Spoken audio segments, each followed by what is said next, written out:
Hi hello കൂട്ടുകാരെ, ഇന്ന് എൻ്റെ മോൾ എന്തെങ്കിലും ഉണ്ടാക്കി കൊടുക്കാൻ പറഞ്ഞു. അങ്ങനെ ഞാൻ ഉണ്ടാക്കിയതാണ് കൊത്ത് പൊറോട്ടയല്ല, കൊത്ത് ബ്രെഡ്.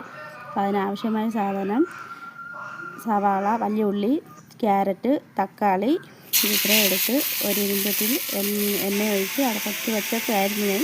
അതിലേക്ക് ഈ കൂട്ട് ഇട്ട് ഇത്തിരി ഉപ്പ് ഇട്ട് വഴറ്റി കൊടുത്തിട്ടുണ്ട്. കുരുമുളക് കൂടെ കുറച്ച് 5 മിനിറ്റ് കഴിഞ്ഞപ്പോൾ കുരുമുളക് കൂടെ ഇട്ട് ഒന്നും കൂടെ നല്ലപോലെ വഴറ്റി എടുത്ത് ഇനി നമുക്ക് എത്രത്തോളം വെജിറ്റബിൾ ചേർക്കണമെന്നുണ്ടോ അത്രത്തോളം വെജിറ്റബിൾ നമുക്കിതിൽ ചേർക്കാം. ഞാൻ ക്യാരറ്റ് മാത്രമേ എടുത്തുള്ളൂ. എന്നിട്ട് അതിലേക്ക് നമുക്ക് നല്ല വഴന്ന് വന്നതിന് ശേഷം ഇതുപോലെ ഒന്ന് ഇങ്ങനെ സൈഡാക്കിയിട്ട് അതിലേക്ക് നമുക്ക് 2 കോഴിമുട്ട, ഞാൻ 2 കോഴിമുട്ടയാണ് ഒഴിക്കുന്നത്. 2 കോഴിമുട്ട പൊട്ടിച്ചൊഴിച്ച് ഇതിലേക്ക് നമുക്ക് ചിക്കൻ വേണമെങ്കിലും ചേർക്കാം. ഈ ചിക്കനും കോഴിമുട്ട ഒന്നും വേണ്ടാന്നുണ്ടെങ്കിൽ രണ്ടും നമുക്ക് ഒഴിവാക്കാം. ഒഴിവാക്കിയതിന് ശേഷം ബ്രെഡ് ഇട്ട് വഴറ്റിയെടുക്കാം. മോക്ക് മുട്ട കഴിക്കുന്നതുകൊണ്ട് ഞാൻ മുട്ട ചേർത്ത് 2 മുട്ട ചേർത്ത് നല്ലതുപോലെ അതിനെ വഴറ്റി തോരൻ വയ്ക്കില്ല ആ ഒരു പരുവത്തിലേക്ക് ആക്കണം. നല്ലപോലെ വഴറ്റിയെടുത്ത് ഈ ഒരു പരുവാകുമ്പോഴത്തേക്കും ഞാൻ ഇവിടെ ബ്രെഡ് എടുത്ത് വെച്ചിട്ടുണ്ട്.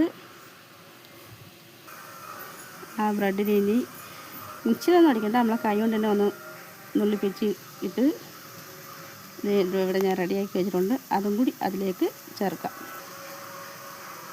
അപ്പം ചേർത്ത് കൊടുക്കണേ. ഒന്ന് ചേർത്ത് കൊടുത്ത് നല്ലതുപോലെ വീണ്ടും അങ്ങോട്ട് ഇളക്കി യോജിപ്പിക്കുക.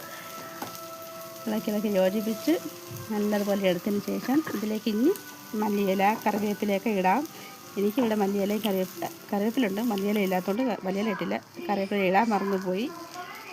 ഇട്ട് ഞാൻ അത് വീഡിയോയിൽ വന്നോന്ന് നോക്കട്ടെ, അറിഞ്ഞൂടാ. ഞാൻ ഇളക്കി കൊടുത്ത് നല്ലപോലെ ഇളക്കിയത് ഈ ഒരു പരുവമൊക്കെ ആകുമ്പം റെഡിയായി. ഇനി ഇതിൽ കുരുമുളക് തന്നെ വേണം. നല്ല എരി ഇതാണെങ്കിൽ നമുക്ക്, എൻ്റെ കുരുമുളക് നല്ല എരിയുള്ള മുളക്, അതാണ് ഞാൻ വേറെ പച്ചമുളകൊന്നും ചേർക്കാഞ്ഞത്. ഞാൻ കറിവേപ്പില ഇട്ടിട്ടുണ്ട്, അത് ഇളക്കുമ്പോൾ കാണാം. അതിലേക്ക് ഞാൻ കറിവേപ്പിലയും ഇട്ട് ഇളക്കി.